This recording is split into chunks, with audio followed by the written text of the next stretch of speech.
Did you get along with everyone on the Golden Girls? I mean, oh yes, you did. Oh yes, Bea was not that fond of me, but yeah, why no? I've heard that. I don't know. I don't know what I ever did. I don't know, but she was not that thrilled with me. But I loved Bea, and I admired her, and I can't believe I'm the only one left, because I was the oldest. It's so silly. What if I were to tell you that the beloved sitcom The Golden Girls concealed a shocking truth beneath its warm and lighthearted exterior?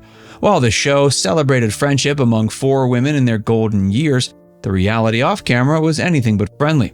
Believe it or not, the grande dame of TV herself, Betty White, became the target of an intense feud that involved vicious name-calling and professional sabotage. So nasty, it ultimately threatened the show's success. The Perfect Facade. Let's not cry, let's laugh. Right. Of course. Sure. Yuck, yuck, yuck, yuck. The Golden Girls premiered September 14, 1985, and quickly became a cultural phenomenon that spanned 7 seasons and 180 episodes. The show's success was built on the seemingly effortless chemistry between its 4 lead actresses: Bea Arthur as the sardonic Dorothy Zbornak, Betty White as the sweet Rose Nylund, Rue McClanahan as the flirtatious Blanche Devereaux, and Estelle Getty as the sharp-tongued Sophia Petrillo. To the outside world, these 4 women appeared to have forged genuine friendships that mirrored their on-screen relationships.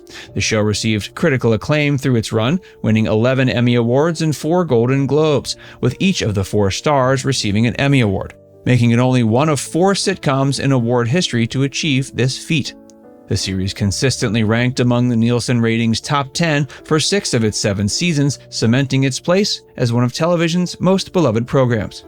But the harmonious facade that captivated millions was carefully constructed through professional discipline rather than genuine affection. As co-producer Marsha Posner Williams would later reveal, the reality behind the scenes was dramatically different from what audiences witnessed. The women who portrayed best friends were, in fact, engaged in a bitter personal conflict that required constant mediation and professional intervention. Behind-the-scenes tension. The roots of the conflict between Betty White and her co-stars can be traced to fundamental differences in their approaches to both acting and life itself. Betty White, who had extensive experience in game shows and variety television, brought a relaxed, audience-friendly demeanor to the set that immediately clashed with the more traditional theatrical approaches of her co-stars. White's tendency to break character and interact with the live studio audience between takes particularly infuriated Bea Arthur, who preferred to maintain concentration and stay in character. This difference in professional approach created an immediate source of tension that escalated throughout the show's run. Arthur, with her background in theater, believed in maintaining a strict separation between performers and audience, viewing White's casual interactions as unprofessional and disruptive. The personality clash extended beyond professional disagreements into deeply personal territory. Betty White's relentlessly positive attitude became a source of intense irritation for Arthur, who was dealing with personal struggles during the show's production. As White later acknowledged, her optimistic demeanor could be grating to someone experiencing difficulties. White explained that Arthur found her to be, quote, a pain in the neck sometimes, and that her positive attitude, quote, made Bea mad sometimes.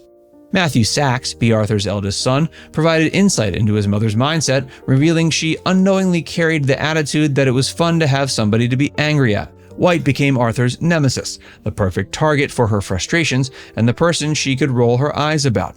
This dynamic created a toxic cycle where Arthur's need for an antagonist found its perfect target in White's cheerful disposition. The tension was further exacerbated by professional jealousy when White became the first cast member to win an Emmy, creating additional resentment among the ensemble. The Escalating Feud. The conflict between Betty White and her co-stars, particularly Bea Arthur, escalated into shocking personal attacks that went far beyond professional disagreements.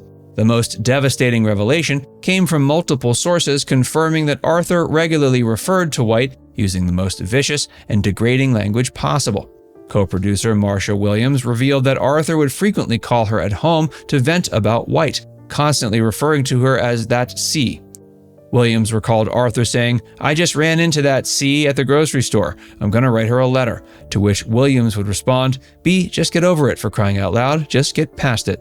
These phone calls became a regular occurrence throughout the show's 7-season run. The use of this extremely offensive language wasn't limited to private conversations. Williams recounted visiting Arthur's home for dinner and observing that within 30 seconds of walking in the door, the C word came out. The hatred was so intense and consistent that Arthur couldn't even maintain civility in social settings, immediately resorting to vicious personal attacks when discussing White. Golden Girls casting director Joel Thurm confirmed these accounts, stating that he heard Arthur use the C word to describe White with his own ears. Even more shocking, Thurm revealed that Arthur would use this degrading language about White while sitting next to her on flights, demonstrating the depth of her contempt. The animosity was so pervasive that Arthur couldn't contain her hostility even in White's presence. The vicious attacks weren't limited to Arthur alone. Rue McClanahan, who played Blanche, also reportedly used the same offensive language to describe White in professional settings. This revelation shattered the perception that the conflict was limited to Arthur and White, showing instead that White faced hostility from multiple co-stars throughout the production. Perhaps most disturbing was the revelation that White was insensitive to Estelle Getty's struggles with early-stage dementia. As Getty began forgetting lines and writing them on her hands, Thurm alleged that White would, quote, make fun of her in front of the live audience. This behavior further alienated White from her co-stars, who viewed her actions as cruel and unprofessional. Professional despite personal animosity.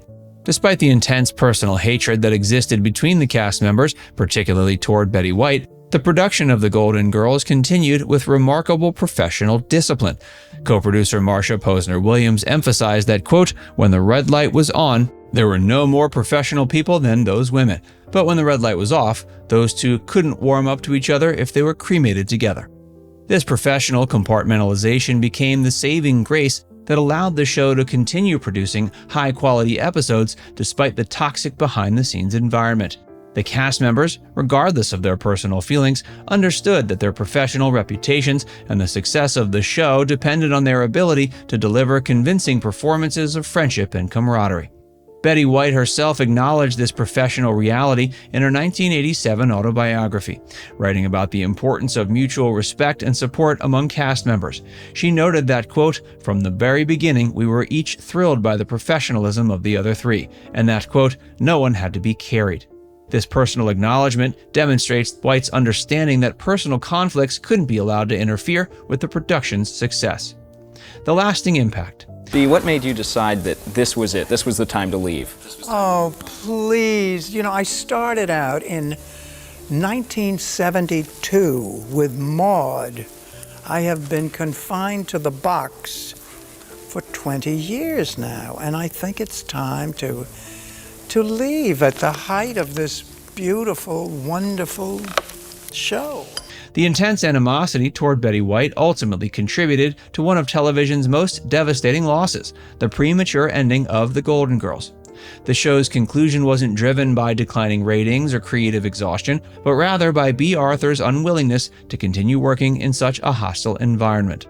When discussions began about pursuing another season, 3 of the 4 cast members expressed interest in continuing the successful run.